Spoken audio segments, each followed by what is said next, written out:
Assalomu alaykum azizlar, siz sevgan va har doim intiqib kutadigan tushlikda ko'rsatuvi yana xonadoningiz mehmoni va jonli efirlardamiz. Albatta, Istiqlol telekanalini tomosha qilmoqdasiz. Yaxshi kayfiyatda diydor ko'rishib turganimizdan xursandmiz azizlar va ko'rsatuvimizning navbatdagi soni ham efir yuzini ko'rdi. Sizni intiq qilmasdan dastlabki mehmonimizni tanishtirib o'taman.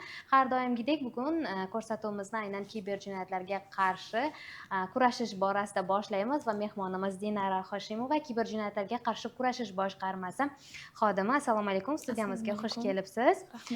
Bugun aynan kiberjinoyatlar haqida suhbatlashar ekanmiz. Oxirgi vaqtlarda eng ko'p ommalashgan jinoyat turi qaysi biri ekanligi haqida ozgina ma'lumot bersangiz. Shu oxirgi vaqtlarda shu bot biza fuqarolarimizga aytishimizga qaramasdan yana o'sha firibgarlarni nayranglariga ishonish, ular tomonidan yuborilayotgan havola yoki bo'lmasam APK fayllar yoki bo'lmasam xabarlarga, qo'ng'iroqlarga ishonib, ularning izlaridan yurib, pullarni o'tkazib berish yoki bo'lmasam zararli havolalarni, APK fayllarni bosib qo'yish natijasida plastik kartalardan pullar yo'qolish holatlari hali ham kamayayotgani yo'q. Shu sababli qayta aytaveramiz sizlarni ogohlantirish maqsadida. Hozirda ROAD 24, Cyber 102 nomi ostidagi APK fayllar tarqalmoqda. Ularni tagidagi yozuvlari fuqarolarni ishonishiga olib keladi, ya'ni sizlarni ishonishingizga olib keladi. Tagida 100% cashback, rasmiy manbalar orqali e'lon qilingan 100% cashback nomi ostidagi o'sha nimalarga ishonishingiz mumkin, APK fayllarga yoki bo'lmasam ilovalarga. Asosan ilovalarni Play Market yoki bo'lmasam iPhone bo'lsa telefonlari rusumi Apple App Store dan skachat qilishlarini yoki ya'ni o'sha o'rnatib olishlarini maslahat beraman. Lekin Telegram orqali kelib tushadigan o'sha 100% cashbackni olishingiz mumkin. Ushbu ilovani yuklab oling nomi ostidagi APK fayllarni yuklab olishlari natijasida to'liq telefonlarni ma'lumotlari, shaxsiy ma'lumotlari, plastik karta ma'lumotlari o'sha firibgarlarning qo'liga o'tadi. Undan keyin esa ularni o'sha fuqarolar nomidan firibgarlar endi qanday jinoyatlar sodir etishini endi ko'zimizni oldiga ham keltira olmaymiz. Shu sababli o'sha Telegramdan keladigan APK fayllar, silkalar, havolalar, har qanday o'sha firibgarlardan keladigan shubhali xabarlarga ishonmasliklarini maslahat berib borardim. Mana bugun aynan kiberjinoyatlar qurboniga aylanib borayotgan fuqarolar deyarli yosh tanlamaydi, lekin ularning orasida ko'pincha qanday qatlamdagi aholi vakillari ko'proq?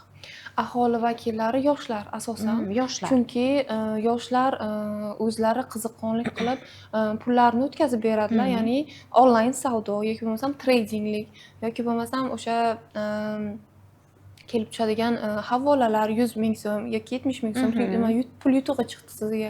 O'sha havolalarni bosishlar natijasida studentlar yoki bo'lmasam talabalar hech bo'lmasa 70 ming so'm pulim bo'ladi yoki bo'lmasam pulimni ko'paytirib olaman, kontraktda o'qisa kontragimni beraman degan o'y xayollarda endi har qanaqa xayollari bo'ladi-ku.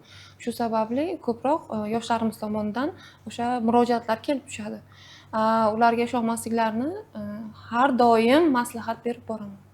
Shu o'rinda demak bankka omonat qo'ygan fuqarolar ham aynan bank xodimiman deya qilinayotgan qo'ng'iroqlarga aldanib qolishmoqda. Xo'sh, bu borada fuqarolarga qanday maslahat bergan bo'lardingiz? Omonatni bankka qo'ygandan so'ng ularga o'zi odatda bank xodimi tomonidan telefon bo'lishi kerakmi yoki yo'qmi? Bank xodimi tomonidan hech qachon omonatga hujum bo'ldi degan mazmunda hech qachon qo'ng'iroq bo'lmaydi. Yaxshilab eshitamiz fuqarolar. Chunki bank xodimi uni qo'riqlashga majbur.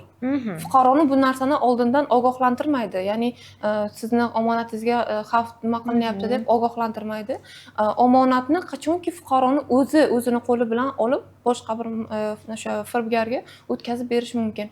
Bundan tashqari holatda fuqaroni o'zi qatnashmaydigan holatda bankda turgan omonatni hech qanday firibgarlar tomonidan hujum qilinishi ham, u yerdan olib qo'yilishi ham bu holat bundan oldin kuzatilmagan. Ikkinchidan bank bu narsaga javobgar. Ya'ni firibgarlar hujum qilib, uni nima bankdagi omonatdan masalan fuqaroni o'ziga bog'liq bo'lmagan holatda chiqib ketadigan bo'lsa agar, bank unga javobgar bo'ladi. Pullarni qaytarish bankning bo'ynida bo'ladi.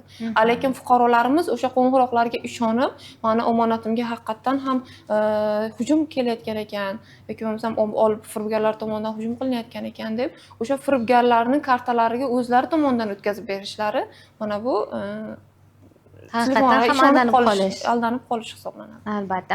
Odatda o'sha bank xodimiman deb telefon qilganni ham yoki biror do'stingiz, yaqin tanishingiz sifatida o'zini tanishtirib qo'ng'iroq qilgan insonlarning ko'pchiligi qaysi tilda suhbatlashadi biz bilan? Asosan rus tilida suhbatlashadi. Bank xodimi sifatida o'zini tanishtiradi, Telegramga kirishini so'raydi, Telegramdan yozishini so'raydi, video vizitda qo'ng'iroq qilib, video qo'ng'iroqda gaplashishini so'raydi yoki bo'lmasam nomida keyinchalik kredit olishi ham mumkin. Chunki video qo'ng'iroqda gaplashishi natijasida o'sha firibgarlar tomonidan Face ID, ya'ni onlayn kredit olinayotgan paytda Face ID dan o'tishni so'raydi.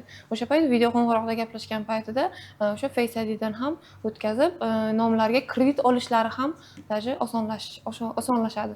Fuqarolar buni o'zi yaratib beradi, ya'ni firibgarlar uni aldashiga o'zi sharoit yaratib beradi.